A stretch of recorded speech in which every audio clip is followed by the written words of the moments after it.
And interesting topic we're about to delve into. You heard last hour, if you're listening to some of the commercial breaks, about the beef between Steve Smith and Jerry Jeudy. Now, Rob G., you want to summarize that? And I know we have some sound of it too, right? I mean, I could summarize it, but Steve Smith, he must be going to broadcast school because he kind of summarized the backdrop and then went into it on his own without me having to explain it. Take a listen to Steve Smith Sr. last night on the NFL Network pregame show. A short while ago, Broncos wide receiver Jerry Jeudy was walking by, and Steve called out to him, and he got a different reaction. I called out to him because on my podcast, Cut to It, I just talked about guys that maybe have not showed up in a way or in a manner.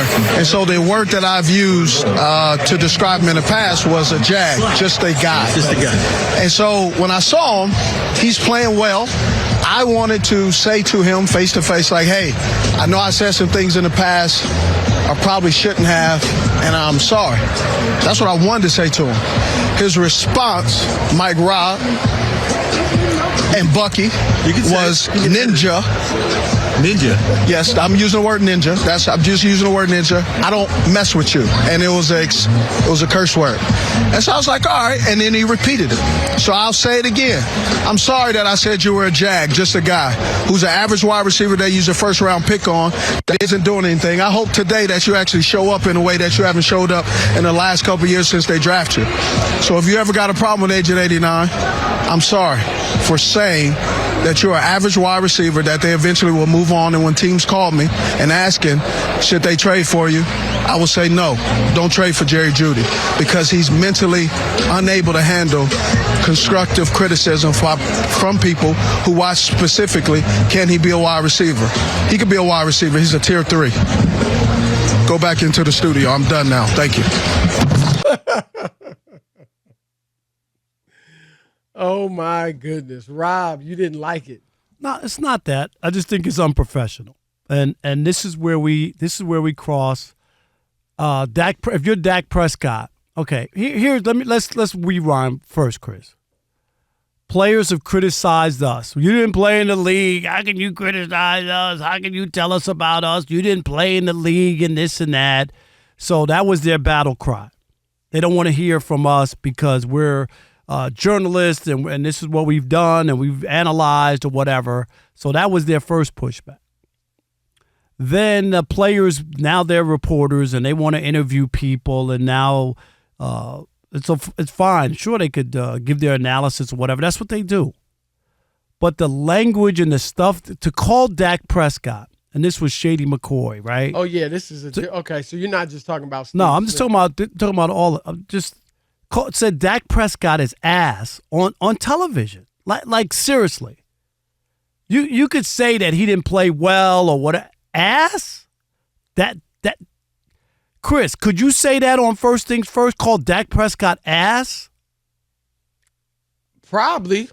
Didn't he say it on Speak? Yeah, he said it on Speak. So I could say it. I mean, I wouldn't, but I could. I guess. Okay. I mean, that show just right after ours. That's what I'm talking. I'm talking about. I should say you. Okay. I just don't think you would go to that. I don't think you would go to that. Right. I don't think you would. Would I? Yeah. Would you? Would you?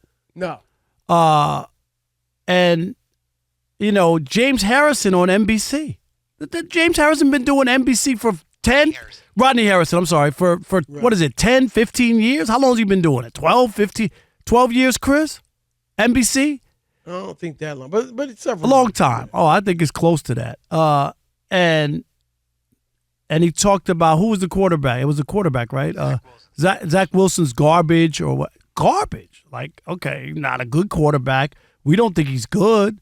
There's a lot of garbage. Now, these are coming from guys who have played in the league and supposedly have some sort of compassion as to how hard it is to play this game.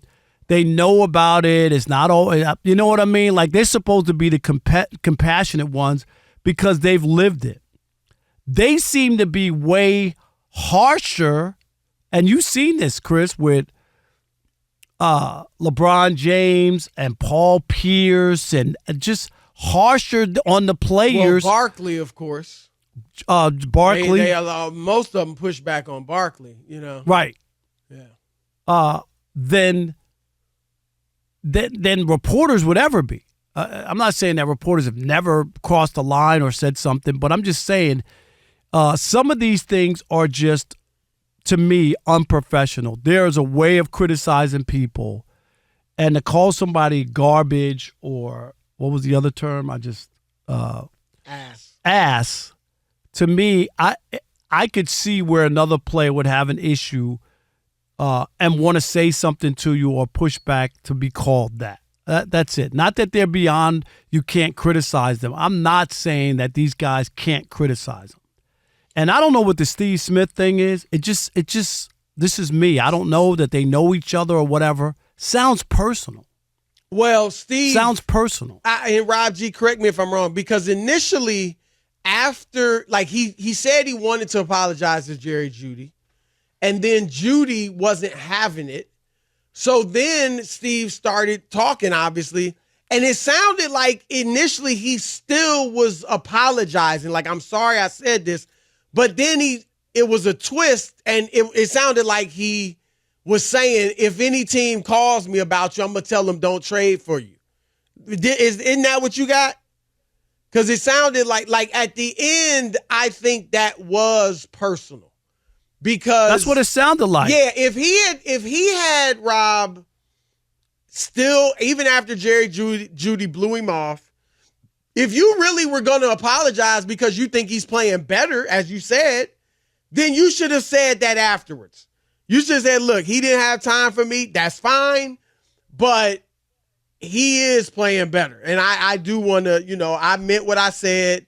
I'm sorry for the criticism I launched at him earlier, because this year he's been playing better football, and I think he's beginning to improve. Like, you would have kept that. I remember, Rob, I covered Stephon Marbury when he was with the Brooklyn Nets, and we had an issue because he didn't like a story I read. With the New Jersey Nets back then, right? Yeah, I'm sorry, New Jersey Nets, right. And I was with the New York Times, and he didn't like a story I wrote, so he stopped talking to me for like 2/3 of the season. Mm-hmm. But I kept writing what I saw as the truth. So if he was playing well, I didn't let the fact that he wasn't talking to me, stop me from writing he's playing well. I thought he got snubbed from the All-Star team that year. I wrote it, even though at the time he wasn't talking to me. And it ended up, he saw that, look, this dude's being objective. He's not letting it get personal.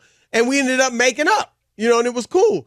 And so I just think that's where Smith didn't handle it professionally. But I'll say this, because Steve Smith is a tough dude.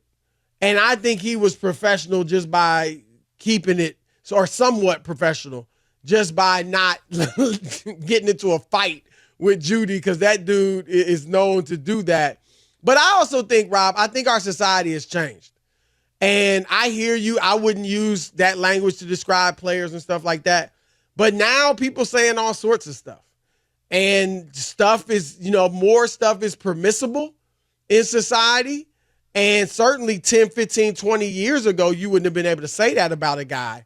But now people say it, and it ends up driving ratings, and people get into it, and it's a beef, and you know what I'm saying? And so it's kind of comes with the new territory, I guess. But I think your point you're making is that the athletes always get mad at the journalists when they're critical of them, but it's the ex-athletes, your own peers often, who are really more critical, and even they'll take it to a personal level. Right. Most journalists will just keep it on, he's not playing well. But I'm not going to get into what he is like as a person or anything like that. Or use that kind of. I just couldn't imagine, using that, like somebody like Dak Prescott for whatever. You might say he's a top 15 quarterback, or he can't win the big game or whatever. But to just call a guy, ass on national television. I mean, that's really unusual. I do think, and I can't think of somebody off the top of my head, Rob, but I wouldn't be surprised if you could find some tape of journalists calling a player garbage.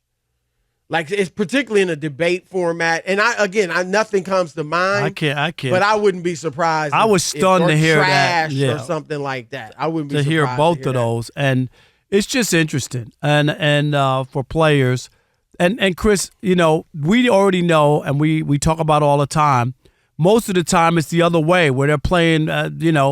It's they play nice and they're playing with mittens and they're not trying to hurt each other. You know what I mean?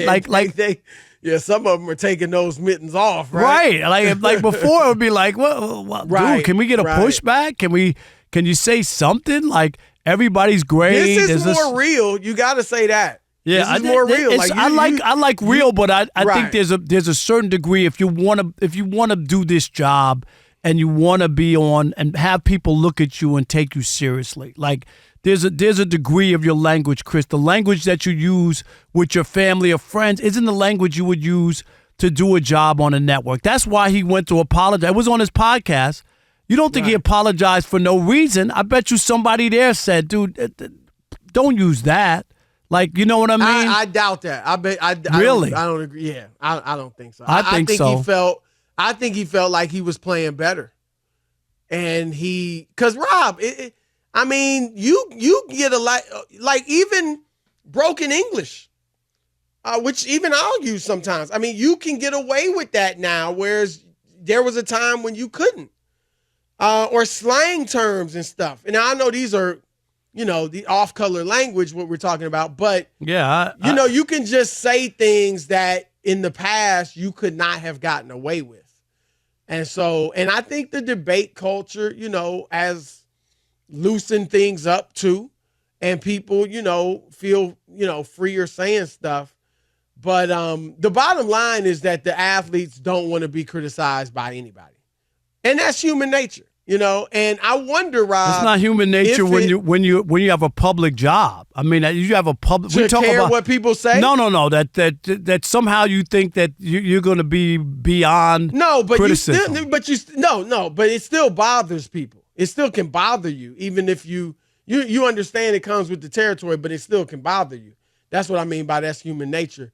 But I wonder, Rob, and it seems like it may, if it bothers athletes more coming from another athlete or an ex-athlete than coming from a journalist, because they can write off something we say as, they don't, they jealous, or they never played, or they don't know what they're talking about. But when somebody that was a baller, or even just played in the league, maybe they weren't even that good, but maybe, do you think it hurts more coming from another player or former player? No, I just think I think it's the harshness. Especially, they would think that a player, like part of that, Chris, but I think it's the harshness of it compared to a journalist giving you some, hey, he's not playing well, or these are his numbers. You might not like to hear them, or you don't want to hear them. I think sometimes they come off very, very harsh, and I think that's the part. I think journalists can be harsh too. Yeah, I don't know. I'm not saying there aren't any. I'm just saying, but some of these of late, on the Zach Wilson, where he tried to get somebody to call him trash. Right, he tried to set up. I can't remember who the player was, to basically co-sign. Chris Jones and Rodney Harrison. Okay, even but that's Chris, one word. even Chris Jones, wouldn't do it. You can call a player trash without using that word. Is that much better? I mean, it's not that word, but let's not act like you can't bruise somebody's ego in a quote unquote professional way. I mean, there are buzzwords it bothers me as unprofessional in some of these situations. It's that's just a lot of what is professional now wasn't professional 20 years ago or 15 years ago. So things have changed. All right, they haven't changed that much because people don't like it. They still put. I mean, it's not like if it really changed. Any sleep. No, but if it really changed, then those people would have just shrugged and said, "Oh, that's just how it is today," and they would have left it at that. What people? Jeudy, all the people. Why not? Because when you're saying that this is normal now. That's what you just said. It's normal. When journalists criticize them without using that language, they still get mad. It's not like that word set them off. They don't like it. They don't like. It's that word that set those words set them off. Yes, Rob, has a player ever jumped on you for something you said, or even if you didn't see him, you just know that they were upset It's not because I'm not you saying use that you a can't. I'm quote-unquote not saying you can't be bad that word. But I just can't. I'm talking about the idea that you would go on national television and call somebody that he's ass. Like you could say he's. I think that's a word. If you're sitting at home and you're Dak Prescott and you're watching this show, I would be offended. Forget about the criticism that I'm not a good quarterback. I would be offended. Sat there and was like, "Yo, he's terrible. He cannot throw the football. I'm sorry. He's missing receivers left and right. That's going to bother you too." I mean, just because you said he's ass, I mean, yeah, okay, I get it. It's off-color language. But, dude, you ripped me to shreds in perfect English. That's not going to make me feel good either. It's not about whether you're going to feel good. I'm not saying you would feel good. All right, offended. 877-9905. No, I'm just saying, like, people are offended. They've been offended before athletes were using that language. Shaqtin' a fool, right? JaVale McGee was upset about that.